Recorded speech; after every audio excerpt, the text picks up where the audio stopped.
2-3 ans avant que la bulle internet explose dans les années 2003.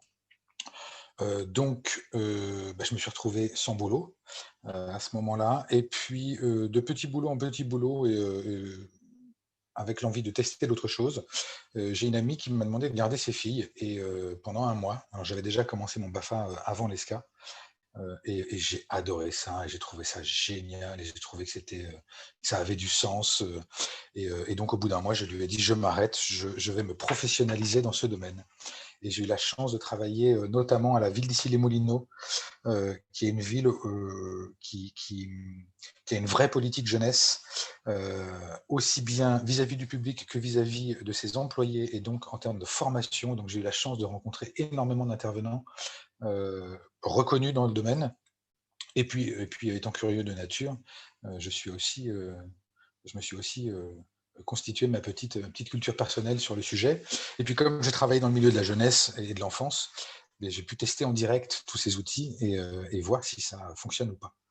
Donc il y en a plein qui fonctionnent et il est intéressant de faire le tri entre, ce qui se passe aujourd'hui en termes de pédagogie, positive, bienveillante, où souvent les termes ne sont pas appropriés pour les désigner et c'est ce qui fait qu'il y a des gens qui se trompent et qui font des choses qui sont pas vraiment OK, vis-à-vis de en termes de parentalité. Alors, je me suis fait un petit mind map hier, en préparant la conférence et j'ai listé des concepts et des outils. Au départ, je voulais commencer par les concepts et puis j'ai abandonné cette idée parce que, ça peut être un peu, si on se fait tous ces concepts-là, nous ne verrons jamais aucun outil.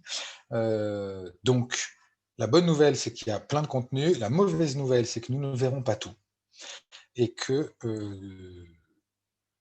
voilà, vous allez ressortir frustrés et moi aussi. Donc on va tous ressortir frustrés, mais j'espère heureux de cette conférence. Je me suis amusé à faire des liens, donc vous voyez que en fait, il y en a plein et je les ai pas tous faits. L'idée étant que dans le chat, vous allez indiquer un outil qui vous intéresse et puis celui qui va avoir le plus de votes, il va être l'outil par lequel je vais commencer cette conférence et puis du coup, je vais rebondir systématiquement d'un outil à un concept, peut-être du coup d'un concept à un autre outil, et puis à un moment donné, il faudra qu'Alix m'arrête parce que sinon on est encore là demain. Voilà, donc je vous invite dans le chat à, mmh, à écrire l'outil que vous souhaitez, par lequel vous souhaitez commencer.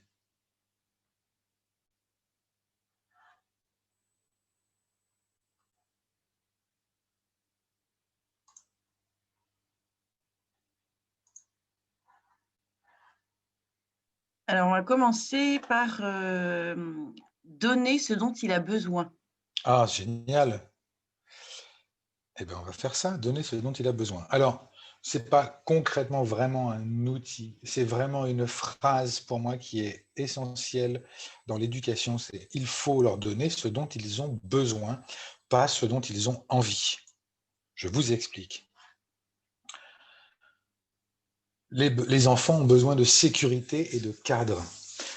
Le cadre, c'est quelque chose qui sécurise. Les règles, c'est quelque chose qui sécurise. Si demain, vous êtes en voiture dans la rue et qu'il n'y a plus de code de la route, heu, vous n'allez pas être en sécurité. Donc c'est important, de proposer un cadre. Hem, ça finalement, le cadre, ça encadre et c'est poser un cadre est vraiment sécurisant. C'est un service qu'on rend aux enfants en leur posant un cadre. Ils ont besoin d'amour et de reconnaissance. La reconnaissance, alors l'amour, vous voyez bien. La reconnaissance, c'est le fait qu'ils soient reconnus en tant qu'individus, heu, qu'on puisse, commencer déjà à leur demander leur avis, sur des petites choses. Ils existent, ils sont présents et donc il faut les prendre en compte. Si vous n'êtes pas pris en compte, vous-même, je ne sais pas moi, vous arrivez dans une soirée, dans un appartement et puis, il y a une personne qui vous dit bonjour et les autres pas, heu ou des gens que vous connaissez ne vous saluent même pas, vous n'allez pas bien le vivre. Ben, voilà. On a tous ces besoins, et encore plus les enfants. Ils ont besoin d'estime de soi aussi, évidemment. L'estime de soi, c'est extrêmement important, c'est pouvoir se regarder dans la glace en se disant ça va, moi je suis OK. Alors, pas forcément de surestime de soi, on verra ça avec d'autres outils, mais le besoin d'estime de soi est quelque chose qui fait qu'on se sent bien et qui va aussi donner envie de faire des choses et donc de se réaliser. Si vous ne vous sentez pas bien, si vous ne vous sentez pas OK vis-à-vis des autres, bah, vous n'allez pas forcément avoir envie d'essayer de faire des choses. Donc, voilà. Et alors, probablement que vous connaissez la pyramide de Maslow, qui propose une hiérarchie des besoins. Elle est intéressante, elle se pirate sans problème, facilement. Et donc, vous les avez dans l'ordre, c'est-à-dire que Maslow disait que, enfin, ses élèves disaient que, parce que c'est pas lui qui a hiérarchisé les besoins, que d'abord on a besoin de sécurité et de cadre, ensuite on a besoin d'amour et de reconnaissance, seulement après on a besoin d'estime de soi et ensuite de se réaliser. Donc évidemment, on va leur donner ce dont ils ont besoin et pas ce dont ils ont envie, parce qu'ils vont avoir envie de glace, de pizza, de jouer, de télé, dormir. Voilà. Moi, si vous me demandez aujourd'hui ce dont j'ai envie, bah, alors j'ai envie d'être là, mais ce matin, j'avais pas envie de me lever, j'avais pas envie de faire le café, j'avais pas envie d'emmener mon fils à l'école, etc., etc., etc. Donc, voilà l'idée générale. Donnez-leur ce dont ils ont besoin, pas ce dont ils ont envie.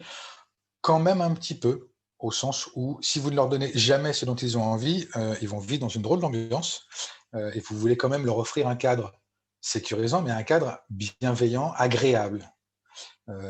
C'est important. Et en dessous, je vous ai mis cette petite alerte. Attention à l'éducation permissive sous couvert de bienveillance. C'est juste pour bien faire la part des choses avec ce que dit, enfin, le terme de pédagogie positive ou pédagogie bienveillante, qui laisse penser que bah, on laisse l'enfant choisir, on laisse l'enfant faire. On ne lui donne pas forcément d'interdits, pas forcément de devoirs. Les résultats des courses, ça, c'est en fait la définition d'une éducation permissive. Et c'est pas sécurisant. C'est-à-dire que si on me laisse tout faire, quand est-ce que je vais rencontrer une limite? Et pour vous donner un exemple tout simple, hein, les jeunes qui n'étaient pas suffisamment encadrés entre guillemets par leurs parents, il y a un moment donné où les seules limites auxquelles ils se sont retrouvés confrontés, ce sont celles de la loi. Je pense que vous n'avez pas envie de ça pour vos enfants. Donc, effectivement, un cadre, c'est sécurisant et c'est très, très important de comprendre et de l'intégrer pour pouvoir, dans l'éducation. Alors, j'avais envie de relier ça du coup au concept théorique de bienveillance et d'exigence, qui va justement vous montrer un petit peu où est la bonne attitude et puis où est-ce qu'on peut malheureusement se retrouver dans des situations qui ne sont pas agréables. Donc ici vous avez les attitudes qui sont encourageantes et ici les attitudes qui sont décourageantes. Ici les attitudes permissives et là les attitudes exigeantes. Et donc je ne parle pas de bienveillance sans exigence. Parce que c'est important d'être exigeant, comme c'est important de poser un cadre.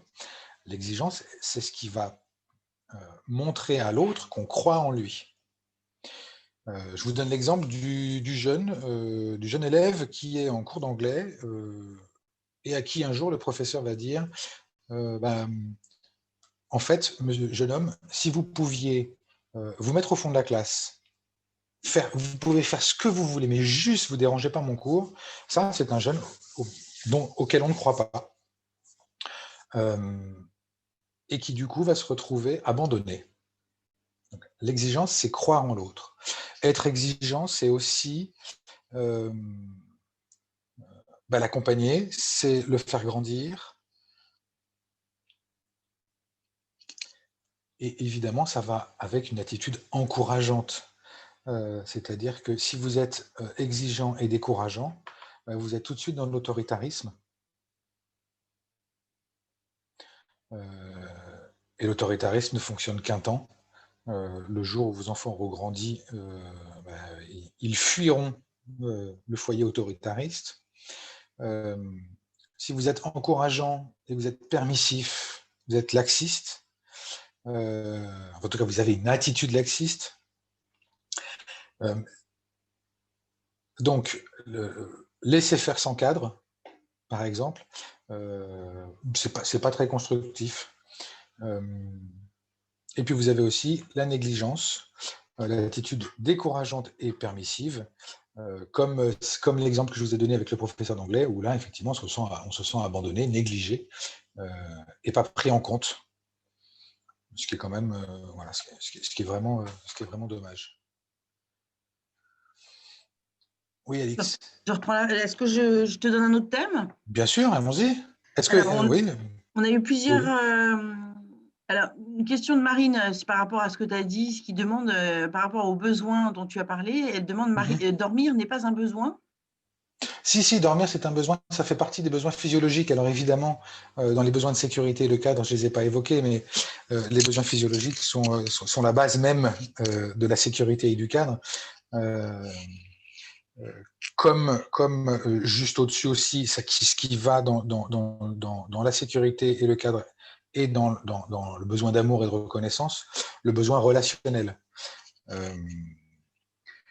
Il ne suffit pas d'être nourri pour survivre. Malheureusement, les nazis ont fait des expériences avant nous, et heureusement, on ne les refera plus. Ils ont pris des bébés qui venaient de naître et puis ils les ont nourris, ils les ont changés, s'en sont occupés, mais ils les ont jamais pris dans les bras, jamais dit un mot, jamais parlé, et ils sont tous morts parce que c'est pas vivable en fait. Donc les besoins relationnels et le besoin d'affect sont des besoins vitaux, comme les besoins physiologiques. D'accord. Donc, je rebondis sur les demandes. Nous avons eu plusieurs fois la gestion des émotions. Ah, la gestion des émotions. Allons-y. La gestion des émotions. Alors, déjà, l'émotion la gestion des émotions se trouve au niveau des lobes frontaux. Et au niveau des lobes frontaux, vous avez tout ce qui va vous permettre de planifier, organiser, imaginer. C'est le siège de la flexibilité mentale. Donc, en gros, c'est le siège de la réflexion. Et quand vous avez une émotion trop forte, vous ne pouvez pas réfléchir. Donc, quand on voit, par exemple, imaginons, on voit, scène déjà vécue, hein, le papa qui se met à hurler sur son fils parce que c'est la 4e fois qu'il lui explique de la même manière le même concept mathématique et que ça ne rentre pas, en criant, il va provoquer justement un état de sidération qui va faire que déjà l'autre n'arrivait plus à réfléchir parce qu'il n'était pas bien. Mais alors là, c'est pire que tout. Donc, secouer son enfant en lui disant « mais tu comprends pas, c'est juste pas possible qu'il puisse comprendre ». Du coup, qu'est-ce qu'on fait pour gérer les émotions? Donc ça, c'est un peu un concept outil théorique. Ici, vous êtes au niveau 0. Le niveau 0, c'est le niveau où vous ne ressentez pas forcément d'émotions particulières. Vous êtes plongé dans un bon bouquin qui vous détend, mais qui n'est pas forcément le prix Pulitzer. Tranquillement assise ou assis. Et il y a un stimulus qui arrive, et du coup, vous avez ici une émotion en violet. Pour pouvoir revenir au niveau 0, boucler cette boucle qui va faire que vous allez vous retrouver de nouveau tranquille. Eh bien, il faut déjà passer par la première étape qui est l'étape de ressentir l'émotion. Alors, ça peut paraître impensif. Il y a des gens qui sont très forts pour ne pas ressentir d'émotion et pour avoir fermé en fait la porte aux émotions. Il y a des gens qui sont très cognitifs. J'ai moi-même beaucoup utilisé l'intellectualisation pour mettre à distance mes émotions et je le déconseille fortement. Il y a un moment donné où ça peut faire très très mal. Et donc, bah oui, accepter de ressentir une émotion. C'est très important. Ensuite, l'identifier en deuxième position. Et il arrive qu'une émotion puisse en cacher une autre. La personne qui va vous faire une queue de poisson en voiture, vous allez tout de suite vous retrouver en colère. Mais la première émotion que vous avez ressentie, ce n'est pas la colère. La colère n'est qu'une réaction à la peur que vous avez eue. Et donc, savoir identifier la première émotion est quelque chose qui est très important. Ensuite, il faut accepter de vivre cette émotion, accepter qu'elle soit là, et enfin, l'exprimer, en direct ou en différé. Si vous ne faites pas les 4 étapes, alors souvent, ressentir, ça va. Identifier, on peut se poser une question, accepter, quand on est très en colère, on le sent hein, physiquement, quand on est triste, c'est pareil, quand on a peur, c'est pareil, quand c'est la joie, on le sent aussi. Et la plus grosse difficulté aujourd'hui, c'est finalement l'expression de ces émotions. Exprimer ces émotions, ça permet déjà de la faire sortir. Dans exprimer, il y a ex qui sort d'eux. Donc, c'est important de l'exprimer. Alors, je vous donne un exemple que j'ai vécu. J'étais en vélo. Je roulais, puis il y a une voiture qui me passait très près. Donc, je crie tout de suite. Donc, la colère, alors que j'avais peur. La voiture s'arrête au feu rouge. Donc, moi, j'accélère. Je m'arrête au niveau de la voiture. La personne ouvre la fenêtre. Et là, il y avait 2 possibilités. Soit elle se met à crier, je me mets à crier, on se retrouve tous les 2 en position haute, c'est l'escalade, et peut-être elle sort de sa voiture, et moi je pose mon vélo, et on se tape dessus. Ou, ce qu'elle a fait, qui était excellent, elle a nommé mon émotion. Elle m'a dit, je suis désolé, je vous ai fait peur. Et tout est retombé d'un coup. J'avais plus aucune colère. Je me suis retrouvé, je me suis retrouvé presque interdit. Cette petite histoire, elle montre très bien que quand vous avez un enfant qui est pas bien, patraque, et que vous sentez qu'il a une émotion qui lui pose problème, bien, si vous l'accompagnez au moins à l'exprimer par un jeu de reflets, par une reformulation, en disant, mais écoute, là, j'ai l'impression qu'il y a quelque chose qui ne va pas, je te sens un peu en colère ou chafouin, et c'est ce qui va ouvrir la porte à justement pouvoir délivrer un peu finalement sa capacité de réflexion, sa capacité d'agir, et en plus de regagner du bien-être par rapport à cette émotion qui bloque, qui coince un peu. Sachant aussi que les gens qui n'expriment pas leurs émotions, ils finissent par s'en faire des colliers ou des timbres, on appelle ça la collection de timbres en analyse transactionnelle, c'est-à-dire que vous vous levez le matin, vous êtes en retard, le réveil n'a pas sonné, poum, un timbre, vous arrivez en retard au boulot parce que vous avez raté votre bus et en même temps vous avez renversé le café, vous étiez en chaussettes donc il a fallu vous changer, il a fallu reprendre une douche aussi parce que le café, vous arrivez dans un état pas possible au bureau et le premier qui va vous dire un truc va se manger toute la collection de timbres dans la tête. Donc vous pouvez imploser vous-même si vous n'exprimez pas vos émotions. Vous pouvez exploser. Voilà, l'émotion est quelque chose qui fait partie de nous.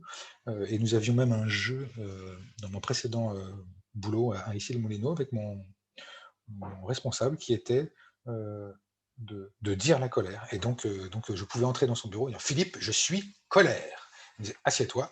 On discutait et paf, ça allait beaucoup mieux. Donc nous, on venait carrément avec le nom de l'émotion pour pouvoir tout de suite se la gérer. Alors, on avait l'habitude de ça et c'était un jeu entre nous, hein, et ça fonctionne extrêmement bien. Donc voilà, un petit, un grand qui n'est pas bien, nommer son émotion lui permet déjà de se libérer et de l'émotion et de retrouver un peu de gestion mentale. Ok. Tu as fini sur ce thème-là? Moi, j'ai fini sur ce thème-là, oui. Alors, nous avions aussi laissé le choix à l'enfant. J'adore. On va faire ça, puis après on va parler. En fait, tu les aimes tous, cela dit. Il y a plein d'outils super, donc c'est chouette de les partager. Laisser le choix à l'enfant. Alors évidemment, on va laisser le choix à l'enfant au sein d'un cadre pour sa sécurité. C'est-à-dire que je ne vais pas systématiquement laisser le choix à l'enfant. Je vais lui proposer des choix éclairés. Donc, mon fils a souvent envie de ne pas prendre de douche. Donc, le cadre, c'est il y a une douche. Il peut y avoir une douche. Alors, c'est un cadre qui a une relative souplesse, c'est-à-dire que s'il y a eu une douche la veille, qui s'est lavé les cheveux et que aujourd'hui on est resté un peu tranquille parce qu'il faisait mauvais, on peut zapper la douche. Ça va. Il a 6 ans, hein, je vous le précise. À 12 ou 14, avec les hormones, ça peut être beaucoup plus compliqué à gérer pour les autres. S'il a eu sport la journée, il y a une douche le soir. Et donc, il y a une légère marge de négociation sur le cadre de je me lave pas, avec des règles. Donc, là, on pourrait dire qu'il n'a pas le choix. Et c'est très bien d'ailleurs, il n'a pas le choix vis-à-vis du fait de son hygiène. Ça fait partie aussi de ce qui va... c'est pour sa sécurité et sa santé. Par contre, je vais lui laisser le choix des modalités. Donc, il veut un bain, une douche, un bain avec des jouets. Il veut les deux en même temps. D'abord un bain, ensuite une douche pour se rincer. D'abord une douche pour se laver, puis un bain pour traîner. Il n'y a pas de souci. Si c'est le bon moment pour moi.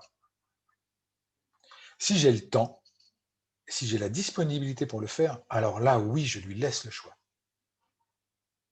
Sinon, je lui explique que je ne peux pas. L'idée, c'est de l'aider à faire l'idée de laisser le choix à l'enfant dans les modalités, c'est finalement, ça sert à l'éduquer à faire des choix éclairés. Quand il me dit, je voudrais regarder un dessin animé, je voudrais faire ci, faire ça, et je lui dis, ok, là, il y a dans les devoirs, dans ce que tu as à faire finalement, il y a se laver, dîner, et peut-être regarder un dessin animé. Si tu passes beaucoup de temps, et donc il me dit ah oui mais alors se laver, on définit les modalités de la douche, tout en lui expliquant que si je prends le temps pour qu'il puisse avoir douche, bain, jouets, etc. Il aura peut-être pas le temps pour le dessin animé. Et donc c'est à lui aussi finalement de doser entre une activité et une autre parce qu'il s'amuse dans les deux. Et de lui apprendre à faire des choix. Donc vous avez finalement dans l'idée de laisser le choix à l'enfant, le fait qu'il y a des choses qui sont absolument non négociables. Se laver les dents, c'est pas négociable. Chez moi, hein. Après, chaque foyer a son cadre. Et chaque foyer vit, et chaque enfant vit des cadres différents, qu'ils soient chez ses parents, chez ses grands-parents du côté de maman, chez ses grands-parents de l'autre côté. Il vit des cadres différents. Toujours est-il qu'il y a des choses qui sont non négociables, en tout cas dans un foyer, et qu'on peut laisser le choix à l'enfant sur les modalités. Et quand il veut quand il veut faire tout et son contraire, lui expliquer, l'accompagner à faire des choix et à choisir quelle est l'activité qui est la plus importante pour lui et pour laquelle il va privilégier son temps. Sachant que la notion de temps, elle est compliquée jusqu'à 6, 7, 8, 9 ans même. Alors j'espère que ça répond à vos questions. Laissez le choix à l'enfant. D'autant que je voudrais le... Oui, il y a Alix qui... J'écoute pour savoir si tu as fini pour... Eh bien, je voudrais quand même qu'on fasse un peu de théorie, hein, parce qu'il en faut, par rapport à l'autorité parentale et justement la possibilité de faire des choix. Cette diapo, j'aime beaucoup parce que on voit l'autorité parentale qui, au départ, est extrêmement importante et qui, petit à petit, au fil du temps, devient de plus en plus mince, voire inexistante, et l'autonomie de l'enfant qui, au départ, est nulle et augmente de plus en plus. Et donc, l'autorité parentale, elle s'exerce au départ en termes de pouvoir, parce que l'enfant, le nourrisson, est totalement dépendant. Si vous ne faites rien, il meurt. Si vous ne vous en occupez pas, il ne peut pas survivre. Donc, il est totalement dépendant de vous. Et donc, vous avez tout pouvoir sur lui. Et petit à petit, au fur et à mesure qu'il devient autonome, ce matin, mon fils s'est réveillé, j'en parle parce que ça m'amuse, ce matin, il s'est réveillé à 6 heures. Il a allumé les lumières, donc je me suis levé, je lui ai dit, écoute, non, c'est pas possible. Et là, il me regarde et il fait, ouais, mais je fais ce que je veux. Il y en a ras-le-bol des consignes, ça commence à bien faire. Excusez-moi, j'ai sur mon ordinateur je sais pas, des alertes, là, ça y est, c'est bon. Et là, je me suis dit qu'il était peut-être temps que je passe à une autre phase. C'est-à-dire que le pouvoir, j'ai commencé à le laisser passer. Je suis plus dans le contrôle. Je contrôle qu'il se lave bien les dents, je contrôle qu'il s'habille, je contrôle qu'on est dans les temps. Et il y a des moments où je suis peut-être un peu trop directif. Je fais en même temps mon mea culpa, mais c'est important de regarder ça. Donc, il a un problème avec les consignes, moi j'ai un problème avec le cadre. Donc, on va faire une gestion de conflit sans perdant type CNV, approche Gordon, pour pouvoir justement trouver des solutions ensemble. Mais tout ça pour vous dire que petit à petit, il faut savoir lâcher le pouvoir pour pouvoir passer du pouvoir au contrôle, du contrôle à l'influence. L'influence, c'est ce qui marche le mieux c'est ce qui marche le mieux avec les ados. Si votre ado a des comportements qui sont pas appropriés, cherchez à l'influencer en lui donnant une info qui puisse être vérifiable, quelque chose de factuel, c'est bien. Si vous lui en donnez 3, vous devenez moralisateur et vous êtes dans le contrôle. Et là, c'est fini, les oreilles sont fermées. Et puis, au fur et à mesure qu'ils grandissent, il y a un moment donné, vous allez plus être conseil de vos enfants qui viendront vous demander conseil. Voilà, vous devenez conseil sur sollicitation avec tout le bonheur que c'est de continuer à être en relation avec ses enfants. Tout ça est évidemment une dynamique, c'est-à-dire que aujourd'hui, à 6 ans, il y a des choses que je contrôle, et il y a des choses sur lesquelles je cherche à n'avoir qu'une influence. Ça va dépendre évidemment des sujets, ça va dépendre du contexte, ça va dépendre de notre état à tous, émotionnel, physique.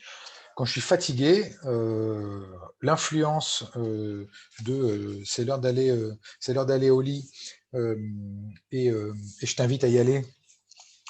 Tu as 2-3 minutes, et s'il en met 15 en me disant j'arrive toutes les 5 minutes, là je vais vite passer de l'influence au contrôle. Hein. Je vais rétrograder et puis je vais devenir de plus en plus directif. Donc, laisser le choix à l'enfant, c'est finalement aussi lui donner de l'autonomie. Vous voyez? Et donc, l'objectif finalement de la parentalité, c'est de faire grandir son enfant pour qu'il soit autonome. On verra ça après dans les définitions, ou alors je vous fais tout de suite, peut-être, ce serait un très bon lien. Il y a 3 types d'autorité, quand on parle d'autorité. Donc, l'autorité institutionnelle, la casquette que j'ai. Donc là, ma fonction. Donc, pour cette visioconférence, Alix est le commanditaire. Moi, je suis l'exécutant. À la maison, je suis le père, mon fils est l'enfant. Et donc, on est dans cette relation où je lui suis supérieur de par ma fonction. Il y a l'autorité de compétence. Vous savez, quand on dit qu'un tel ou une telle fait autorité dans son domaine, l'idée, en tant que parent, c'est d'être modélisant et donc d'assumer une crédibilité, une exemplarité. Vous avez une autorité de compétence quand vous avez de l'expérience, quand vous avez réalisé des choses. Et c'est une belle autorité. Et puis l'autorité personnelle, qui est avoir de l'autorité, elle se fait beaucoup sur des plans relationnels et personnels, c'est-à-dire une forme de communication non violente, de l'assertivité, de la congruence, de la confiance en soi. Et ces 3 autorités s'exercent en même temps. C'est-à-dire qu'à un moment donné, je mets ma casquette de papa parce que c'est le moment institutionnel, et à un moment donné, je vais accompagner et faire avec mon enfant réaliser quelque chose. Et puis, il y a un moment donné, c'est parce que je suis à son écoute qu'il va avoir confiance en moi. Vous voyez, sur l'autorité personnelle. Donc, il y a plusieurs cadres de l'autorité, j'ai déjà évoqué tout à l'heure, différents cadres en fonction des lieux, en fonction des institutions. Donc, il y a des droits, des devoirs et interdits. C'est très intéressant que ce ne soit pas tout le temps la même chose, parce que ça leur apprend à compartimenter. Ça leur apprend à savoir se comporter d'une certaine manière chez les grands-parents, d'une autre manière chez d'autres grands-parents, d'une certaine manière chez les copains, d'une autre manière à la maison. Moi, le jour où j'étais invité à déjeuner chez un copain et où il a pu gober son flambi, je devais avoir, je sais pas, j'étais très très jeune, je l'ai vu gober son flambi, sa mère, ça le faisait marrer. Et moi, j'ai regardé ça et je me suis dit, mais moi, je fais ça chez moi, mais j'ai des problèmes. Je me suis dit, à ce moment-là, il n'y a pas une éducation, il y a des éducations. Et finalement, c'est super intéressant de pouvoir, pour un enfant, compartimenter, savoir se comporter de manière différente selon les lieux et selon les cadres. Pour parler d'autorité éducative, il faut aussi définir ce qu'est éduquer. Et éduquer, il y a deux racines. Il y a educere qui vient de ex-ducere, qui signifie guider, conduire hors. L'objectif, quand on éduque, c'est quand même que les enfants finissent à un moment donné par se tirer de chez soi. Sinon, c'est Tanguy. Je ne sais pas si vous avez vu le film.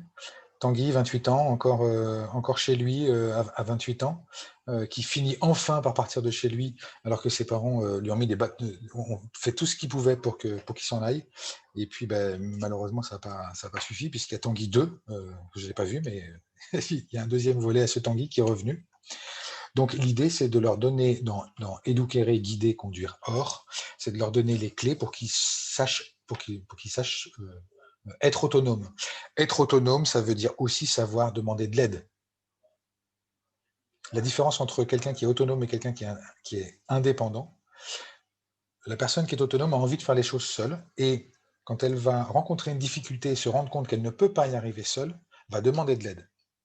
La personne qui est indépendante veut faire les choses par elle-même, toute seule, et quand elle va se rendre compte qu'elle va dans le mur, elle va quand même dans le mur. Donc choisissez votre camp. Moi, j'ai choisi celui de l'autonomie, mais donc, être autonome, c'est aussi savoir trouver les ressources nécessaires pour réussir quelque chose. Ça peut donc passer par demander de l'aide. Et puis l'autre racine de éduquer, c'est educare, qui signifie nourrir, prendre soin, élever. Donc on voit un peu, c'est intéressant parce qu'on voit un peu le côté normatif de je t'apprends à grandir et à savoir te débrouiller seul, et à te tenir dans un cadre, et l'autre côté qui est beaucoup plus bienveillant et nourricier. Et donc, pour parler, quand on parle d'autorité éducative, je veux vraiment insister sur le fait que dans autorité, il y a autoriser. Et au plus on va autoriser, au plus on va être... Alors, on n'autorise pas tout, évidemment, mais je vais faire le lien tout de suite avec autre chose. L'autorité, elle permet à l'autre de réaliser quelque chose. Elle permet, c'est une forme d'accompagnement. Et je vois Alix qui fronce ses sourcils, donc c'est super. Tu es un super. C'est super. Du coup, on va partir tout de suite. Non, mais je coupe, mais parce que justement, je trouve que là, c'est vraiment extrêmement passionnant de voir l'autorité, non pas à son côté négatif, mais à son côté positif, qui est permettre d'eux. Et en fait, effectivement, si tu vois la chose d'autorité, c'est bam, on donne un ordre et puis c'est tout. Ça, c'est l'autorité négative. Mais si c'est mon autorité te permet de t'accomplir des biens, ben, ça change tout, en fait. Voilà. Et je pense à ça en tant que maman, mais j'imagine que toutes celles et ceux qui m'écoutent ont peut-être, comme moi, vu cette autorité de façon différente parce que tu en as dit. Mais, il faut savoir user des trois, institutionnels, de compétences et personnelles, mais pour permettre à l'enfant de se développer. Donc, permettre à un enfant de se développer et gagner en autonomie, c'est aussi savoir lui dire non, c'est aussi savoir lui dire oui, c'est faire le tri entre ce dont il a besoin et ce dont il a envie, comme on l'a vu, c'est formuler positivement les consignes. Probablement qu'il y en a qui sont allés dans des accueils de loisirs. Moi, j'y ai beaucoup travaillé. Si, quand vous rentrez dans un endroit, qu'on vous donne les règles de vie du lieu et que ces règles sont une série d'interdictions, ça ne donne pas envie. Si un enfant me dit tiens, je voudrais jouer au ballon, je lui dis alors t'as pas le droit de jouer au ballon là, t'as pas le droit de jouer au ballon là, t'as pas le droit de jouer. Enfin, déjà, pourquoi est-ce que je lui explique où est-ce que c'est interdit de jouer au ballon? C'est pas l'information qu'il m'a demandé. Et si, au lieu de ça, on dit en fait, tu peux faire ça, tu peux jouer au ballon ici, ici et là. Ce sont les seuls endroits ce sont les endroits où tu peux jouer au ballon. Donc, ça permet d'autoriser. Si je dis, ça permet d'autoriser, ça permet de montrer les possibilités. Pour autoriser, il y a des gens qui disent, dans le milieu de la pédagogie, il y a des gens qui disent que l'enfant ne comprend pas la négation, même l'adulte ne comprend pas la négation. Si par exemple, je vous demande à tous et à toutes de ne pas penser à Donald Trump, malheureusement, c'est ce qui va arriver. C'est pas forcément la meilleure des surprises que je vous ai données aujourd'hui. Mais simplement, c'est tellement plus facile de dire je voudrais que tu penses à, plutôt que je voudrais que tu ne penses pas à. Et puis, l'enfant, lui, quand il va entendre une négation, une consigne négative, formulée négativement, il va vouloir tester pour savoir si quand je fais quelque chose que tu m'as demandé de ne pas faire, qu'est-ce qu'il va se passer. Donc, pour vérifier et valider la viabilité du cadre. Est-ce que le cadre que vous avez donné, il est OK? Est-ce que ça fonctionne? Je ne sais pas, moi je dis que y a un placard qu'il ne faut pas ouvrir, donc je lui demande de laisser le placard fermé. Si je lui dis sous forme négative, il va plus avoir envie de le tester que si je lui demande de le laisser fermer. Si je lui dis il ne faut pas que tu ouvres ce placard, il va dire ok, ouvre, placard, ne pas, qu'est-ce que ça donne si j'ouvre le placard? Et si, du coup, en termes d'autorité, je ne sanctionne pas ce qui vient de se passer, ça veut dire que je suis en train de laisser faire. Donc, plutôt que ne cours pas dans la rue à des jeunes enfants, marche doucement, fonctionne 1000 fois mieux. Je vous invite vraiment, ceux et celles qui ont des enfants petits, à tester ça. Voilà, reste assis sur ta chaise plutôt que ne te mets pas debout sur ta chaise. Fonctionne beaucoup mieux. Donc, la formulation positive, elle a ceci de bien qu'elle l'autorise plutôt qu'elle n'interdit. Elle montre des possibilités, on peut jouer au ballon ici et là. Et puis, ça permet aussi de voir le verre à moitié plein. Les mots que nous utilisons montrent comment notre cerveau fonctionne. Mais les mots que nous utilisons façonnent notre cerveau. C'est-à-dire que, par exemple, dans les bouquins et les contes pour enfants, il y a des mais partout, tout le temps, et qui ne servent pas forcément à mettre en opposition deux choses. Et je vous invite à tester de remplacer le mais par et. Si je pouvais vous mettre une puce dans la tête pour vous forcer, dès que vous dites mais, à penser et, je le ferais là maintenant tout de suite parce que c'est vraiment quelque chose qui est très très puissant et ça permet alors, je ne suis pas dans le positivisme à tout va et choses comme ça, mais ça permet de voir le verre plus à moitié plein qu'à moitié vide. Donc, en communication positive, vous avez sûrement vu passer ces trucs-là sur LinkedIn où il y a des tableaux qui disent je ne dis plus ça, mais je dis, ou plutôt j'évite de dire ça et je remplace par. Parce que là, je viens d'utiliser une formulation négative. Mais voilà, la formulation positive est quelque chose qui est tellement plus cool, tellement plus sympa et tellement plus agréable à vivre que ces listes d'interdictions qu'on vous donne aujourd'hui. Vous ne pouvez plus sortir à partir de 18h, vous êtes obligé de ne pas sortir avant 6h, sauf, et si vous voulez le faire, alors il vous faut ci, ça, etc.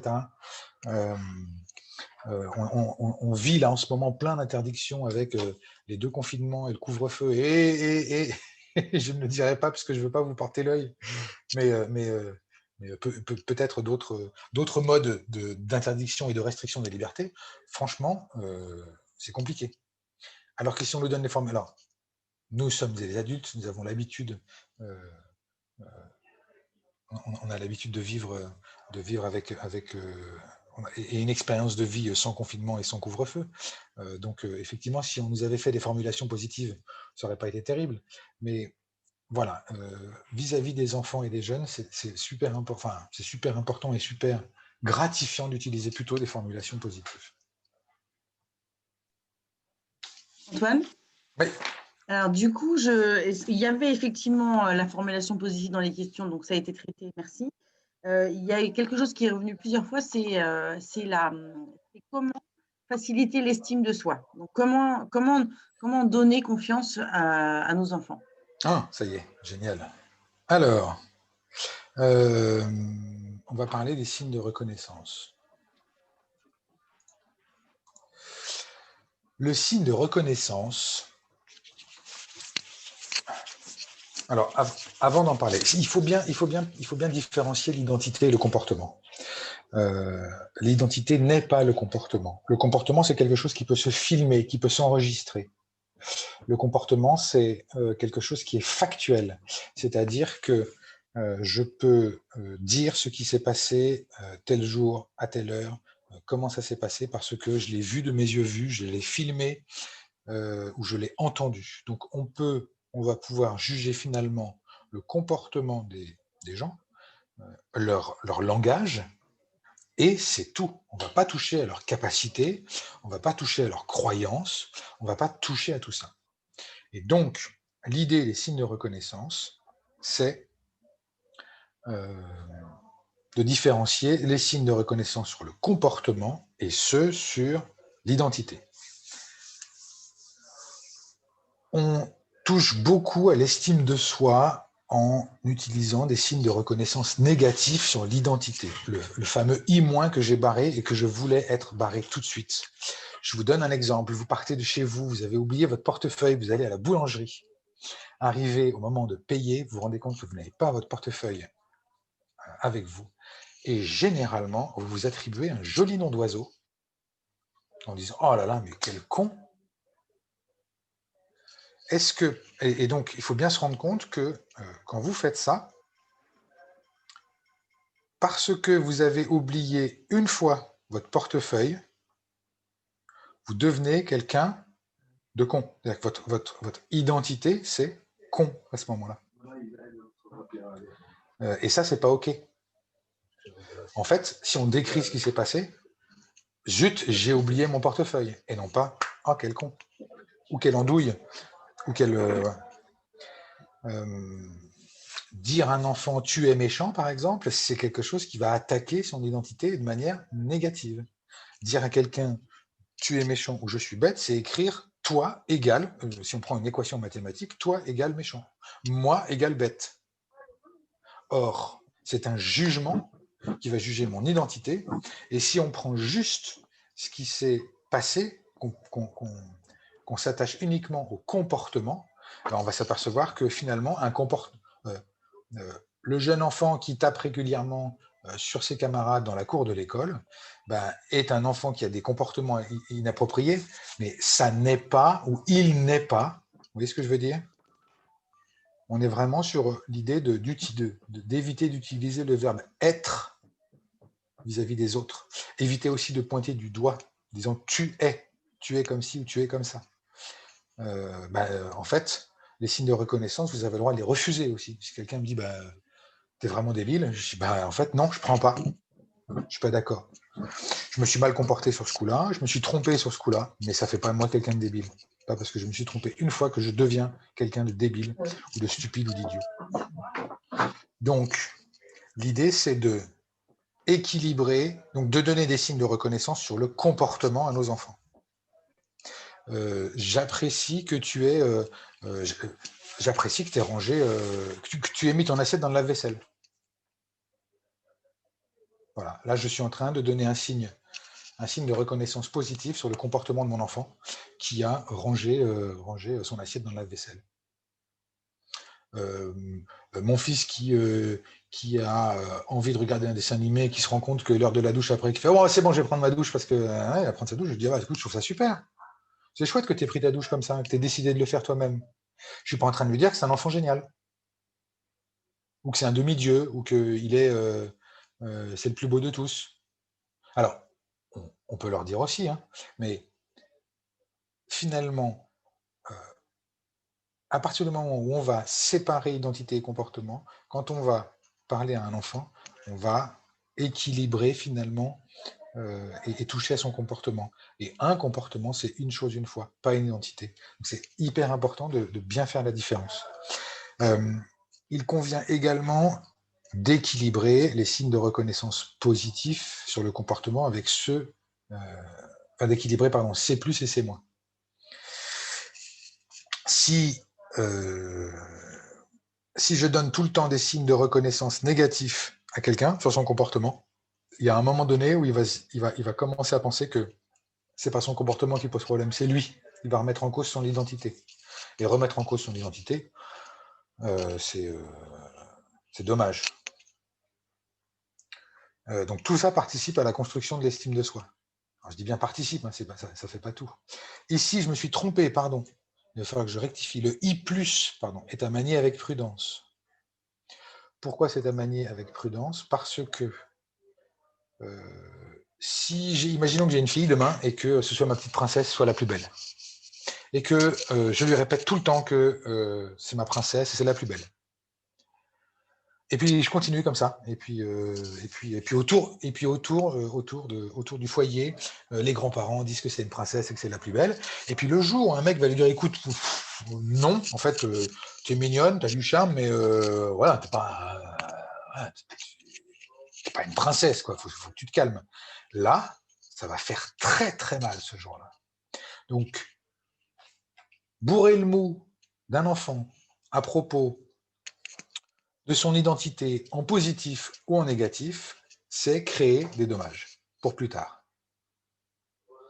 Savoir donner un signe de reconnaissance positif sur l'identité, c'est possible, mais ce qu'il faut faire attention, c'est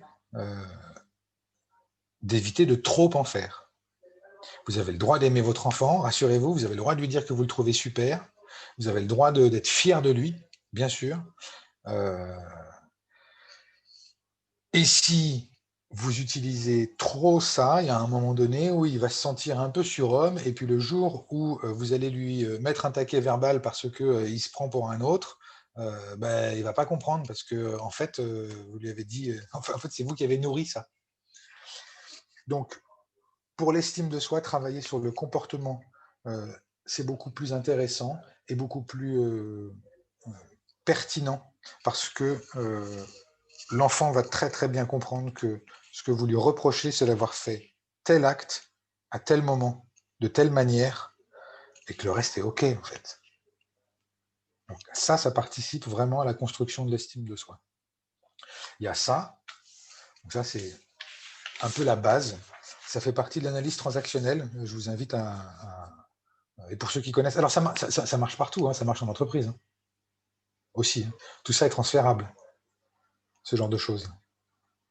Hein, si votre boss touche à votre identité en négatif, ça va être dur à gérer pour lui et pour vous. Vous n'allez pas apprécier. Je cherche du coup, à partir des signes de reconnaissance, je voudrais vous parler du compliment descriptif, qui est un outil absolument génial. Et alors celui-ci, je suis à 2 doigts de le garantir, parce que quand je fais des entretiens de consulting parental, je pose souvent la question, et on va le revoir d'ailleurs justement avec C+, C-, au sein de votre foyer, quel est le rapport compliment critique que vous faites vis-à-vis de votre enfant? Quand je pose cette question, j'ai souvent 70% de critiques, voire 80% de critiques, pour 30 à 20% de compliments. J'utilise exprès ces mots-là, qui sont des mots qu'ils vont comprendre. Maintenant, compliment et critique, c'est pas tout à fait, enfin, c'est pas les bons termes, c'est pas forcément les bonnes manières, puisqu'on vient de les voir, il s'agirait d'utiliser les signes de reconnaissance. Et quand ils me disent qu'il y a 70% de critiques et 30% de compliments, je dis, mais vous avez envie de vivre dans cette ambiance-là, vous? Ça vous plaît? Et vous vous demandez pourquoi, en fait, alors ça je ne leur dis pas, mais après ils se demandent pourquoi ça se passe pas bien à la maison. Bah, moi, si j'essuie des 70% de critiques dans la journée et 30% de compliments, il y a un moment donné, je vais renvoyer quelque chose. Et je vais renvoyer ce qu'on m'a envoyé.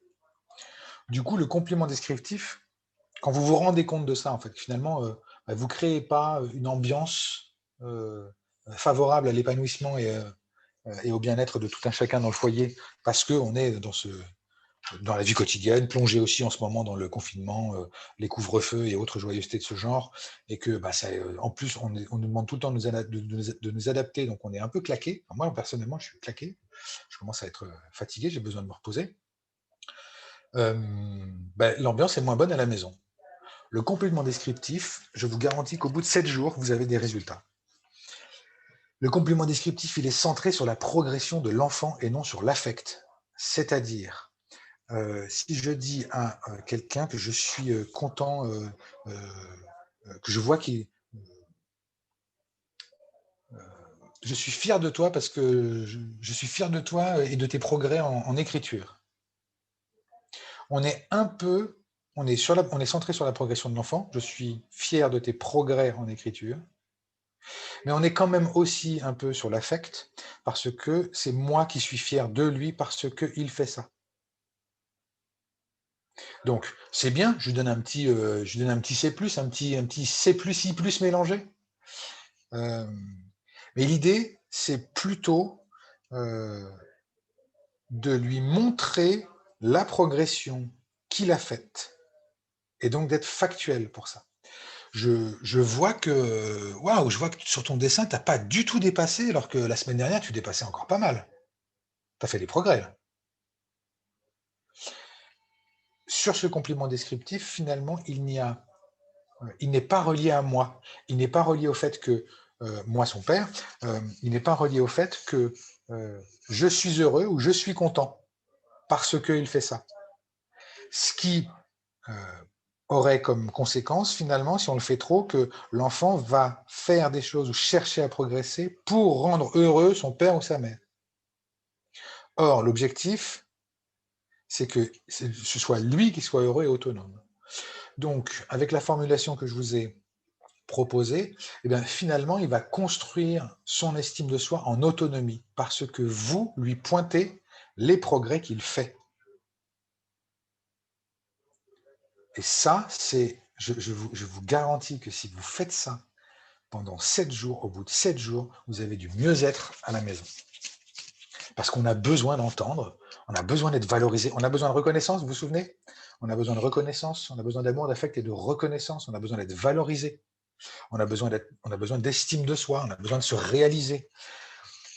Moi, j'ai commencé à travailler pas mal avec le complément descriptif, et puis un jour, j'ai mon fils à table qui m'a dit « Ah papa, tu sais quoi, j'ai fait ça, je suis fier de moi. » Je trouvais ça génial, quoi. Lui, il dit « J'ai fait ci, j'ai fait ça, j'y arrivais pas avant, et je suis fier de moi. » Bah, c'est chouette, c'est beau à entendre. Et c'est beaucoup plus joli à entendre que papa est fier de toi, ou maman est fière de toi, ou si tu fais ça. Il y en a qui font ça, hein, avec la condition. Si tu fais ça, papa sera tellement fier de toi. Bah ouais, mais en fait, du coup, en fait, c'est un kidnapping, quoi. C'est une prise d'otage, ce que vous venez de faire. Vous venez de le prendre en otage. Donc, voilà pourquoi, signe de reconnaissance, compliment descriptif, tout ça sont des choses qui font du bien et qui permettent à l'enfant de construire en autonomie son estime de soi. À vous d'accompagner la construction de l'estime de soi de votre enfant. Et puis j'avais une autre chose à dire, mais elle vient de partir. Je la retrouverai tout à l'heure. Mais je vois qu'il est déjà 13h30. On va peut-être.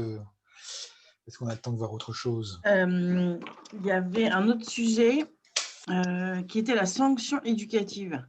Yes. Gros sujet. On va terminer par ça. La sanction éducative.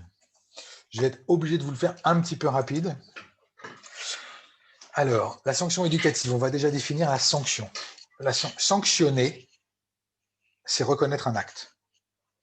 Donc, il y a des sanctions positives, il y a des sanctions négatives dans l'étymologie de la sanction.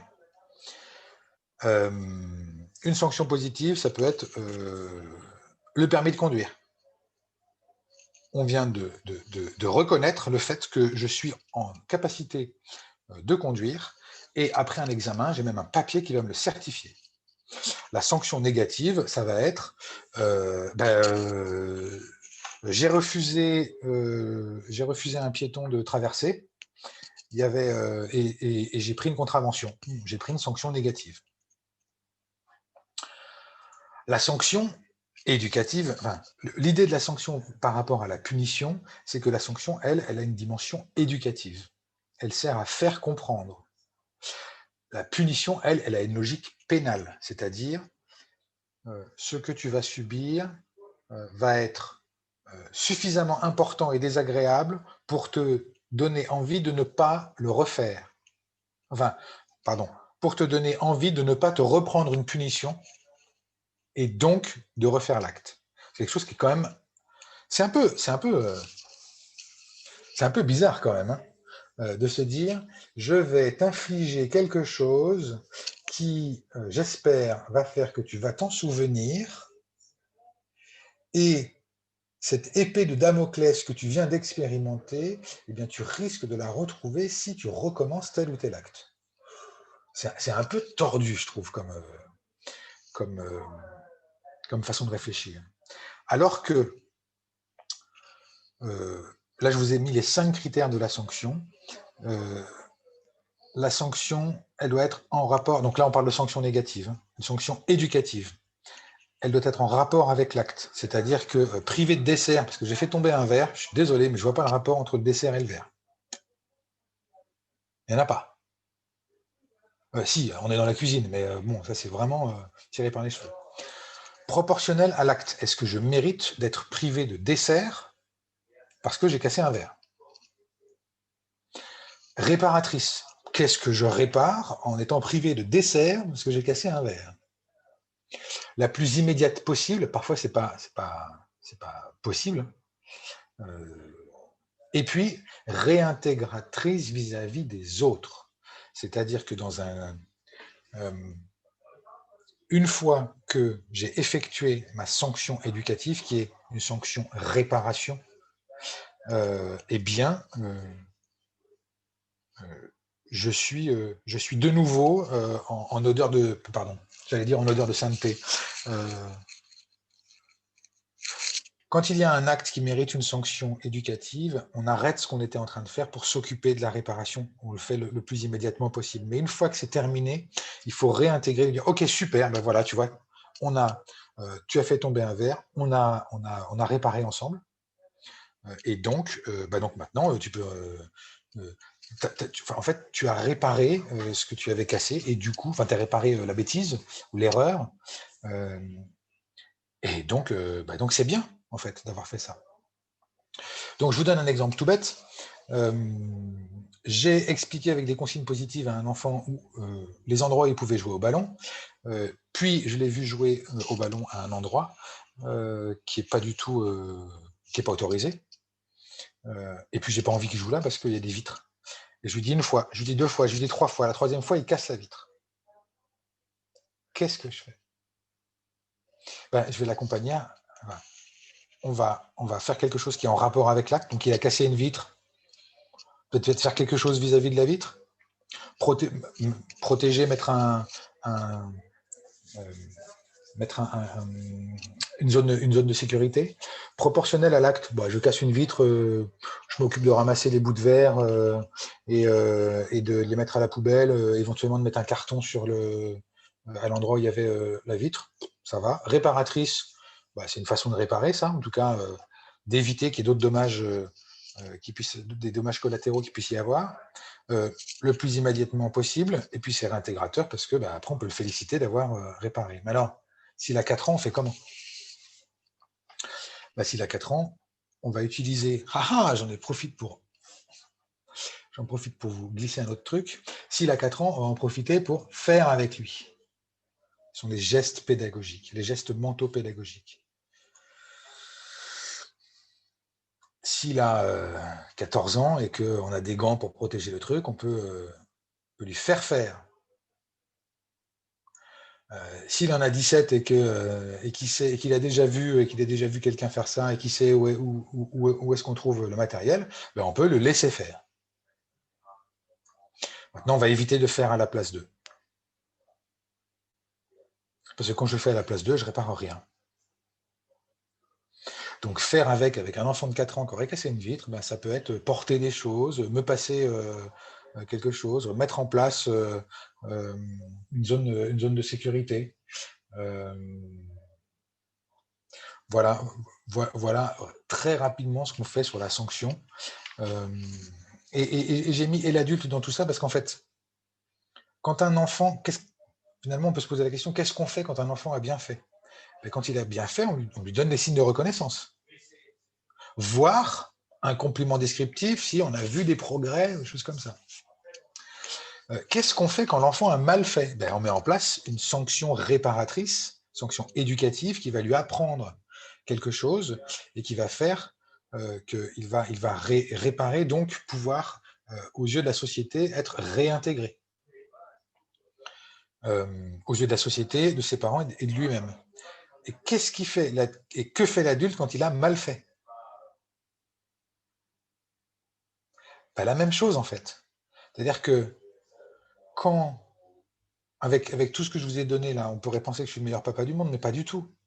Je me plante, vous allez vous planter. On peut pas éduquer un enfant sans se tromper, c'est juste pas possible. Donc qu'est-ce que je fais quand je me trompe? J'ai un rôle modélisant vis-à-vis de mon enfant, et ça c'est vraiment dans les fonctions parentales, c'est vraiment une des formes d'autorité qui sont personnelles, qui sont les plus puissantes, c'est la même chose que ce que je suis en droit ou que j'exige de sa part. C'est-à-dire que si quand il fait une bêtise, je lui demande de réparer, quand j'en fais une vis-à-vis de lui, je répare. Ça m'est déjà arrivé, me fâcher contre mon fils. En fait, j'avais mes petits timbres là et j'avais pas bien géré mes émotions. Et du coup, il s'est mangé un taquet verbal, il n'était pas content. Et je me suis rendu compte que je m'étais trompé. Je suis allé le voir, je me suis mis à sa hauteur, à genoux, et je lui ai dit, écoute, fiston, je suis désolé, je me suis pas du tout bien comporté. J'avais rien contre toi, je me suis énervé pour rien, donc je te prie de m'excuser. Et là, il m'a répondu, merci papa. Donc, vous imaginez bien, quand il vous dit merci d'avoir voulu réparer, on est dans quelque chose qui est extrêmement puissant. Et c'est modélisant. Parce que, qu'est-ce qu'on attend des adultes? Qu'ils nous montrent le bon exemple, en fait. Et si le bon exemple, c'est de faire la même chose que ce qu'on applique à nos enfants, vous allez gagner en autorité. Alix, je suis obligé de te redonner la parole. Il est 37. Oui, il y a peut-être des questions, ou est-ce qu'il y a moi, tous les thèmes qui m'avaient été soumis dans le chat ont été abordés. Génial. Maintenant, c'est le moment de poser vos questions, si vous en avez. Alors, juste, pardon, sur les gestes pédagogiques, ça marche pour tout, avec tout le monde. C'est-à-dire qu'avec vous êtes manager, avec vos collaborateurs, est-ce que il y en a pour qui vous allez devoir laisser, il y en a auprès de qui vous allez laisser faire et déléguer, il y en a vous allez être un peu directif et leur demander de faire, et puis il y en a, voilà, je sais pas, le jeune stagiaire ou celui qui vient d'arriver, il va falloir lui montrer et faire avec lui. Ce sont les 3 gestes pédagogiques valables. C'est-à-dire qu'à un moment donné, quand vous êtes coincé dans une situation, vous dites, mais qu'est-ce que je voudrais qu'il apprenne et comment est-ce que je peux faire pour qu'il apprenne ça? Soit vous allez faire avec, soit vous allez faire, soit vous allez laisser faire. Moi, c'est un truc qui a révolutionné ma vie, les gestes pédagogiques. Que je me suis rendu compte que, en fait, ça marche partout. Et que quand on se pose une question de comment est-ce que je fais pour qu'il apprenne, voilà, comment est-ce que j'apprends à un enfant à s'essuyer les fesses? Au départ, je fais avec lui, après je fais faire, après je lui laisse faire. Peut-être que j'ai trouvé même des manières de démontrer. Il y a une maîtresse qui fait ça, qui prend 2 ballons et puis qui montre que voilà. Voilà, tous ces trucs-là sont vraiment comment est-ce qu'on fait ses premiers lacets, le vélo, l'apprentissage du vélo sans petit trou. Voilà. on pourrait trouver 12 000 exemples et n'en avoir jamais fini avec ces gestes pédagogiques qui sont vraiment puissants. Pardon, je te redonne la parole, Alix. Non, mais écoute, je n'ai pas de questions pour l'instant dans le chat, donc j'en ai pas à te... Ok, bah alors avant de conclure, on va aller faire un petit tour du côté de récompense-punition. La récompense et la punition sont en fait les deux côtés opposés de la même pièce. Quand il y a une récompense, on va avoir tendance à agir dans l'objectif d'obtenir quelque chose de la part de quelqu'un. Si tu fais ça, tu auras un bonbon. Donc, je vais le faire pour obtenir un bonbon. Je ne vais pas le faire pour le faire. La punition, si tu ne fais pas ça, tu seras puni. Je vais le faire pour éviter la punition. Je vais agir dans l'objectif d'éviter quelque chose de la part de quelqu'un. Et finalement, c'est là qu'on met en rapport éducation et domestication. C'est-à-dire que un chien se comporte mal, on le dresse. On essaye de le domestiquer. L'objectif, c'est ça. L'éducation, c'est pas ça. Et malheureusement, on utilise encore récompense et punition. Alors, je ne vous ai pas donné les références, mais sur les pédagogues qui s'accordent à dire que récompense et punition sont bons à jeter à la poubelle, on est très très très nombreux. Hein. Et pour ces raisons-là, c'est-à-dire que finalement, c'est plus intéressant de comprendre un cadre. C'est plus intéressant d'utiliser une sanction réparatrice, une sanction éducative à la place d'une punition. Aller au coin ne sert à rien, je ne répare rien quand je vais au coin. Être privé de consoles de jeux ne m'apprend rien, si ce n'est que mes parents sont des relous, que c'est des darons et puis vous imaginez tout ce qu'on peut dire derrière. Et la récompense, en fait, c'est l'inverse, c'est-à-dire que finalement, carotte bâton, ça fonctionne un temps, mais c'est pas efficace en termes de relations, c'est pas top. Donc, tâchez de développer la motivation intrinsèque pour faire les choses. Ça peut remplacer la récompense et la sanction éducative, la sanction réparatrice va justement aussi vous permettre de remplacer la punition qui est pas qui est quelque chose qui est en train de changer, qui est un peu d'un autre âge. On parle beaucoup des violences éducatives ordinaires et de ce genre de choses. Si on prend la définition de la maltraitance de l'OMS, nous sommes tous tout le temps maltraitants. C'est-à-dire qu'en fait, la définition de la maltraitance, c'est par l'OMS, c'est quand quelqu'un n'est pas bien traitant. Si je crie, je suis maltraitant. Ouais, si je crie, je suis maltraitant. Parce que je crie et que pour ça va créer des émotions, ça va m'empêcher de réfléchir. On n'est pas en train de me faire du bien quand on me crie dessus. Donc, comme c'est pas de la bien, à partir du moment où ce n'est pas de la bientraitance, c'est de la maltraitance. Donc ça, c'est la définition de l'OMS. Maintenant, devant le juge, la maltraitance, c'est pas du tout ça. Donc, moi, j'ai envie de dire, il y a quelques postures. Non, on va pas avoir le temps pour les postures parentales, pardon. J'ai envie de vous dire que on fait ce qu'on peut, on fait de son mieux.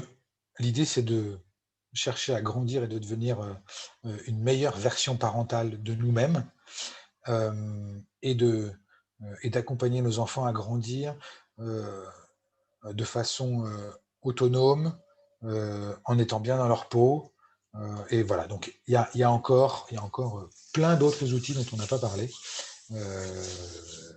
On peut pas tout voir, il y a des concepts même qu'on n'a pas évoqués. Et ça, c'est bien normal. Ouais, moi, j'ai une question pour rebondir sur ce que tu as dit sur les punitions, parce que ce que tu dis sur la punition, je trouve que c'est plus, ça s'applique moins pour par exemple, des enfants adolescents, ou par exemple, je te donne un exemple, un enfant qui m'avait demandé l'autorisation de sortir un soir, un enfant de 17 ans. Il sort et il fait n'importe quoi avec ses copains, etc. Bon, moi, la sanction punition, c'est tu vas être privé de sortie pendant un mois ou 2 mois, etc. Donc là, c'est bien une punition. Oui, c'est bien une punition. C'est-à-dire que c'est tellement... alors, je vais te parler en langage jeune. c'est tellement relou, la punition que tu viens de me donner, que j'ai pas envie de la revivre. Et que donc, je vais adapter mon comportement et changer mon comportement à cause de cette punition et de l'épée de Damoclès qu'elle représente pour le futur. Mais qu'est-ce que j'ai appris finalement à part ma mère, quand elle est sévère, elle sait être sévère. Oui, mais c'est bien une punition. Ah, c'est bien une punition, bien sûr. Comment est-ce qu'il pourrait réparer? Alors, dans les sanctions éducatives, il y a la sanction réparatrice, puis il y a la sanction, entre guillemets, ce qu'on appelle le TIGE, le travail d'intérêt général, et qui peut être intéressant. C'est-à-dire que moi, j'irai tout de suite sur comment est-ce qu'il pourrait se mettre au service des autres lors d'une sortie. Est-ce que s'il est suffisamment âgé, qu'il a le permis, c'est lui qui raccompagne les autres, il est obligé de souffler dans le ballon la prochaine fois, puisqu'il a fait n'importe quoi, ou qu'il n'a pas respecté les horaires, ou c'est lui qui devra ramener les gens à l'heure chez lui. Et donc, il va passer presque plus de temps dans la bagnole qu'à la soirée. Quelque chose où il se met au service des autres. Et avec un ado, évidemment, on peut le faire en co-construction. On peut très bien présenter les critères et dire, voilà, comment tu peux réparer ça? Alors, après, quel est le problème? Est-ce que c'est un problème du comportement qu'il a eu à ce moment-là, ou est-ce que c'est un problème de manque que ça brise la confiance vis-à-vis de toi? Et donc, ce ne sera pas la même sanction, ce ne sera pas la même réparation. Est-ce que si c'est un problème de confiance, il va falloir qu'il te redonne gage de confiance pour réparer ce qu'il a abîmé relationnellement? Ou est-ce que c'est son comportement inapproprié qui a posé problème à ce moment-là? Et sachant que pour un acte, on ne fait pas de sanction. Hein. On n'en fait qu'une. Donc, il faut choisir ses combats. Il faut savoir en lâcher. Il faut savoir lâcher certains combats. Donc, si le plus gros problème, c'est le comportement, il faut que ce soit axé là-dessus. Et si c'est la confiance et la relation que vous avez, et le fait qu'il ait abîmé la relation, bah, c'est autre chose. Mais ça peut se réfléchir. Ça peut se co-construire. Ok. Merci. Une question de Anne. Quel exemple de sanction réparatrice peut-on mettre en place vis-à-vis d'un enfant qui ne veut pas dormir? C'est qui ne veut pas ou qui ne peut pas? C'est ça peut-être? Je sais Alors, pas. ça dépend. Anne, elle a écrit qui ne veut pas dormir. Alors, bah, déjà, pourquoi est-ce qu'il ne veut pas dormir? Alors, honnêtement, là tout de suite, je ne vois pas de sanction. Ça dépend de son âge, mais il a peut-être un problème de stress ou d'angoisse à l'idée de dormir. Il peut ne pas avoir sommeil, en vrai. C'est que moi, j'ai un gamin qui, à 6 ans, s'endort à 21h30 et se réveille à 6h du matin. Pleine patate à 6h du matin. Comment je fais, quoi? Bah, je fais avec. Je ne sais pas si. Je pense qu'il n'y a personne ici qui se couche. Alors, si, peut-être, mais très peu de gens ici qui se couchent tout le temps à la même heure et se réveillent tout le temps le lendemain à la même heure. J'y crois moyen. Donc peut-être qu'il y a un problème de sommeil. Deux, il n'a pas besoin de beaucoup de sommeil. Il peut y avoir un problème d'angoisse ou de stress vis-à-vis du sommeil. Quand on se laisse glisser dans le sommeil, on se laisse tomber dans le sommeil, il y a une forme de lâcher prise. Donc si c'est un enfant qui est très dans le contrôle et que lâcher prise, c'est pas un truc qui est facile pour lui, là, honnêtement, je pense qu'il faut se faire accompagner. Ouais, parce que sanctionner ça. Alors après, ça dépend. Hein, s'il a 16 ans et qu'on lui laisse la console, la télé et le téléphone dans la chambre et qu'il veut pas dormir, ouais, là, il y a moyen de faire, il y a moyen de faire quelque chose.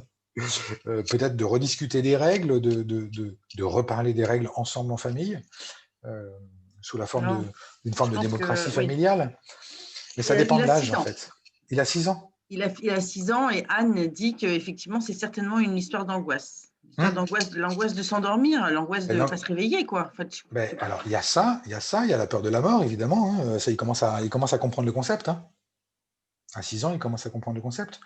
Donc moi, j'irais plus... alors, peut-être qu'il n'a pas sommeil, mais j'irai plus du côté de l'angoisse et j'irai voir quelqu'un. Ouais, je pense que ça Bon, peut alors, être bien Anne, qu'il elle se est au fasse Mexique. accompagner. Je ne sais pas si au Mexique, tu as des super psys, Anne. Alors Mais ça peut éventuellement se trouver aussi en visio, parce que les psys français se sont rendus compte qu'il y avait des gens qui vivaient dans des déserts médicaux où pour pouvoir avoir un rendez-vous avec un psy, il fallait avoir une voiture et faire 80 km. Donc les gens ne le font pas. Et donc maintenant, ils commencent à utiliser la visio. Euh, donc, bon, c'est pas super pour les enfants au départ. Il y a un truc que je trouve moi très bien. Mon fils va chez le psy là, c'est tout récent. Il est ravi d'y aller et je trouve ça extrêmement bien parce que le jour où, en bon autonome qu'il sera, il aura envie ou il sentira qu'il a besoin de se faire accompagner, il aura déjà une première expérience positive du psy qui fera qu'il ne se posera pas la question de est-ce que je vais voir un psy ou pas. Il ira. Donc, je ne suis pas pour le tout psy, je ne suis pas pour le tout médical, mais sur des petites choses comme ça, parfois 2, 3 séances, ça permet avec quelqu'un qui est extérieur, qui va avoir un autre regard et dont c'est le métier de pouvoir faire le boulot tellement plus vite que nous. Voilà, je suis un peu jaloux parce que mon fils parle au psy, mais en même temps, c'est tellement bien parce qu'il retrouve, voilà, parce que ça lui permet d'avancer sur certaines choses que là-dessus, oui, clairement, j'irai consulter pour traiter ses alors là, angoisses. on a Delphine qui demande quelles sanctions recommandées pour un enfant de 3 ans qui tape ou mord sa sœur qui a 4 ans et demi. Et manifestement, Delphine, aujourd'hui, elle fait le coin, mais voilà, qu'est-ce que tu recommandes? Mais, euh, là, on est vraiment dans l'âge où c'est presque malgré eux qui se mettent à taper ou mordre. Donc, qu'est-ce que j'ai envie? Finalement, ce serait presque d'utiliser l'effet miroir pour qu'ils se rendent compte de, OK, si jamais quelqu'un te mord, de quoi tu as envie après? Qu'est-ce qui se passe? Ben, il va se mettre à pleurer, il va être pas bien, mais de quoi il aura besoin après? Et donc, ce qui pourrait être, entre guillemets, réparateur, ben, ce serait pourquoi pas de soigner. Et si on m'a mordu, il y a une petite trace là, bah, peut-être on peut me faire, alors pas forcément le bisou magique, même si ça fonctionne vraiment, hein, mais utiliser une crème avec maman pour soigner, mettre un pansement, enfin voilà, faire quelque chose qui représente aussi une contrainte en termes de temps, c'est-à-dire que pendant ce temps-là, je ne peux pas jouer, je suis obligé de m'occuper de ma sœur que j'ai mordue. Vous voyez? euh, Maintenant, 3 ans, c'est le Il y a moment 3 ans, où, ouais. ouais, bah, c'est le moment. Enfin, ils passent tous par là, quasiment, euh, et, euh, et ils ont besoin de niaquer, non pas pour savoir quel goût ça a, mais pour se rendre compte.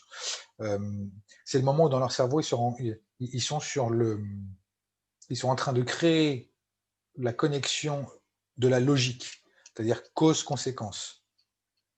Je mords, elle pleure, haha, et je vais recommencer. Ce sont des scientifiques. Ils testent. Ils testent, test and learn. Ils testent et ils apprennent. Donc, je mords une fois, elle pleure. OK. Je vais remordre une autre fois pour voir si ça marche aussi. Et je vais répéter l'opération plusieurs fois pour pouvoir avoir suffisamment. Non, mais je vous raconte pas des blagues. Hein. Les enfants de 18 mois connaissent les lois de manière inconsciente, connaissent les lois de la physique générale. Et on n'a pas le temps là maintenant, mais c'est assez prodigieux. Je vous invite à lire le bouquin de Céline Alvarez, d'ailleurs, sur le sujet. Mais donc, voilà, dans la construction de soi, dans la construction de l'enfant de 0 à 6 ans, c'est les émotions d'abord, la raison petit à petit. Et la vraie logique est mise en place que vers 6, 7 ans. Et c'est ça qui fait qu'ils vont pouvoir commencer à apprendre à lire. Avant, c'est pas possible. Ils sont trop dans le babar. Enfin, je sais pas, quand ils vous racontent une histoire, ça n'a ni queue ni tête, ça part dans tous les sens. Et donc, ils sont pas capables d'avoir ce lien logique, une histoire, un début, une fin. Et donc là, on est en pleine construction de l'enfant qui commence à tester la logique de manière empirique. Euh, c'est assez étonnant d'ailleurs, mais et c'est logique qu'il le fasse. Donc, bah, L'idée, c'est que ça provoque de l'inconfort, voire du mal-être à sa petite sœur, à sa grande sœur, pardon, et que donc on va s'occuper de la grande sœur. Voilà, c'est la seule réparation possible pour un enfant de cet âge-là, selon moi. Euh, et, et voilà, et peut-être que sa grande sœur lui pardonnera s'il répare. Alors, il ne faut pas que ce soit une condition, hein, mais peut-être que sa grande sœur aura envie à un moment donné de le remercier de l'avoir soigné, d'avoir réparé. Il faut que ça vienne d'elle, il faut que ce soit authentique. J'ai une autre question. Est-ce qu'on a le temps? Il est 13h55. Écoute, on a le temps, 5 minutes. Allez, Agnès ok. qui dit, pour rebondir sur le cas de l'adolescent tout à l'heure là qui est sorti, et là, faut-il prévenir en amont? Ok pour que tu sortes, mais si ça se passe mal, voilà les sanctions. Est-ce qu'on prévient avant? Non, on lui fait peser. Non, parce que une sanction est proportionnelle à l'acte et en rapport avec l'acte. Donc vous ne pouvez pas déjà savoir quel va être le comportement inadapté et donc prévoir la sanction qui va avec. Donc pour moi, ça ne fonctionne pas.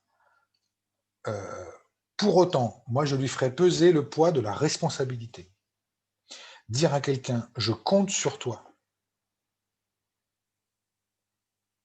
pour faire attention à toi, aux autres, c'est important pour moi. C'est important aussi en termes de confiance, ce qu'on met en place là.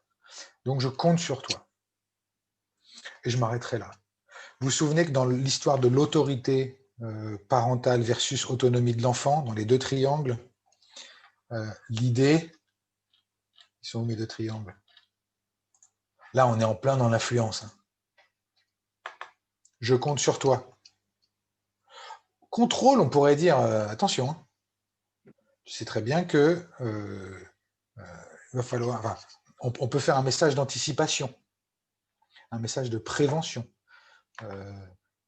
Je tiens à ce que tu fasses attention à machin, et si tu ne le fais pas, il y aura des conséquences. Là, je mettrai un peu les boules en lui mettant bien, qu'il sente bien le poids de la responsabilité qu'il a avec cette autorisation de sortie. Et il a tout à y gagner puisque si ça se passe bien, pouf, vous faites quoi?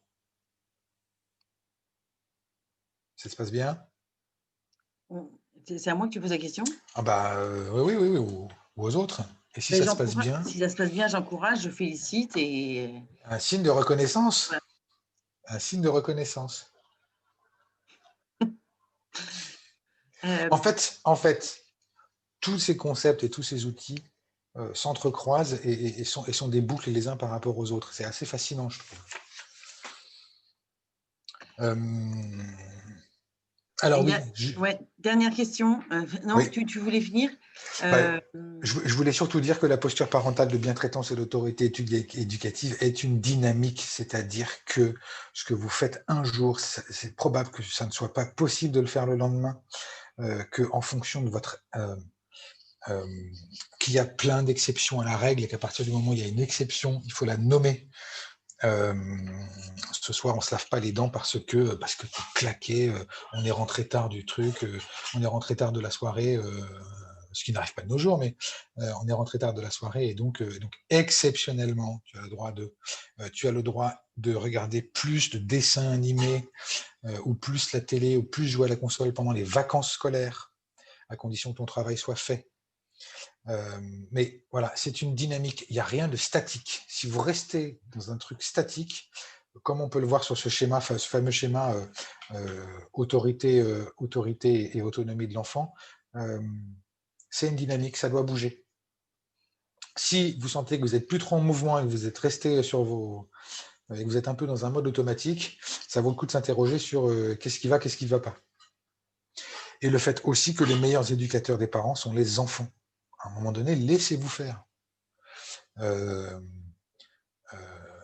Mon fils est capable de me dire, mais attends papa, là, tu parles de ce truc-là, mais c'est pas grave. Non, t'en fais pas pour ça. Ça va. c'est quand même étonnant, hein, c'est mon fils qui va me rassurer parfois. Ou qu'il va me faire une surprise, un cadeau, il va avoir envie de faire quelque chose pour moi, pour mon bien-être, comme moi je le fais pour lui. Et ils ont souvent aussi des façons de trouver des solutions qui sont très débrouillardes, et ils vous les montrent. Vraiment, je pense que les meilleurs éducateurs des parents sont les enfants. J'ai un exemple tout bête là-dessus. Quand je passais l'aspirateur, alors il était tout petit, hein, 2 ans et demi, 3 ans. Quand je passais l'aspirateur chez moi et que je lavais le sol et tout ça, comme j'aime pas faire ça, je le faisais très vite. Mais du coup, je me retrouvais en nage, il fallait que j'aille prendre une douche après. Enfin, voilà. Et puis un jour, je me suis dit, tiens, je vais prendre le temps de le faire bien tranquillement pour pas me retrouver en nage, etc. Donc, je passe mon aspirateur tranquillement, bien comme il faut, consciencieusement. Je lave les sols, pareil. Et au moment où j'arrête et je pose le truc, mon fils me regarde et me fait bravo papa. Je dis, j'ai juste passé l'aspirateur, mais pas comme d'habitude. Ça peut paraître idiot, hein, mais je pense qu'il a senti cette énergie et ma volonté de faire les choses de manière posée. Et pourquoi est-ce qu'il m'applaudit à ce moment-là? Bah, j'ai envie de croire que c'est ça, ou alors peut-être que c'était vraiment sale et que après c'était vraiment propre et qu'il me félicitait pour ça. Il y a ce qu'on veut croire et puis ce qui est. Euh, mais oui, il y a des moments, c'est bien de se laisser faire par nos enfants. Parce qu'ils vont nous apprendre des choses aussi. Tu avais une dernière question, Alix. Non, il y a Je crois. plusieurs demandes d'ouvrages. Si tu peux nous recommander des ouvrages, des livres à lire. Et Demande tu pourras les envoyer. d'ouvrage. En fait, je vais envoyer, et pour dire à tout le monde, je vais envoyer après le webinaire, cet après-midi, je vais renvoyer le support d'Antoine. Et du coup, Antoine, ce que tu peux faire, c'est que d'ici là, tu m'envoies quelques Oui. ouvrages. Alors, je dirais tout de suite, hein, sans réfléchir, Thomas Gordon, que j'aime beaucoup, qui est un psychologue américain qui a créé une méthode de communication, une forme de communication non violente qui s'appelle la méthode ou l'approche Gordon. C'est quasiment la même chose que la version de Marshall Rosenberg, puisqu'ils étaient tous les deux, entre guillemets, demi-frères disciples de Carl Rogers, qui est le père de la psychologie humaniste. Je trouve que l'approche de Thomas Gordon est un petit peu plus, fine et autonomisante pour l'enfant que celle de la communication non violente de Marshall Rosenberg. Et donc, je dirais éduquer sans punir. Et donc là, qui est vraiment sur... qui permet vraiment de voir ce que ça donne en termes de sanctions et tout ça. C'est très intéressant. Et je dirais aussi parents efficaces, qui permet de se rendre compte de différences et de gaps qu'il peut y avoir dans la communication entre un enfant et un parent. Il explique très simplement que les enfants parlent par message codé, que nous, on doit décoder. Dans la communication, souvent, on doit décoder dans un couple, parfois, on pense que l'autre a compris ce qu'on voulait dire et en fait, il n'a rien compris du tout et ça peut procurer des problèmes. Et de la même façon qu'un enfant va venir vous voir en vous disant Papa, ils arrivent quand les invités? Et en fait, ils arrivent quand les invités, c'est le message caché qu'il y a derrière, c'est j'ai faim. Et donc, il explique tout ce processus de comment est-ce qu'on fait pour décomposer le message, essayer de trouver le besoin qu'il y a derrière. C'est super intéressant et c'est un bon bouquin. Donc, je recommanderais d'abord Thomas Gordon, et puis alors, pourquoi pas Filiosa et des gens comme ça qui sont bien aussi.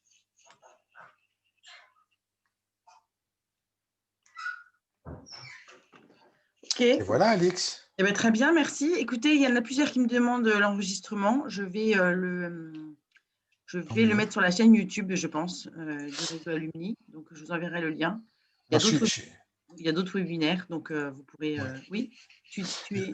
Oui, juste pour dire que je suis ravi d'avoir animé cette conférence pour l'ESCA et pour tous les participants et participantes, que j'aime tellement le faire en présentiel parce qu'on peut tellement rajouter, on peut utiliser plus d'exemples, et puis on se voit, c'est pas la même énergie, donc Voilà, c'est vrai que là, j'ai pas votre retour. Je sais pas si je suis clair, pas clair. Je vois pas s'il y en a qui froncent les sourcils. Si toi tout à l'heure, Alix, mais et ça, c'est Je le fais tellement souvent. important. Et c'est tellement important pour pouvoir justement transmettre ces contenus le plus efficacement possible.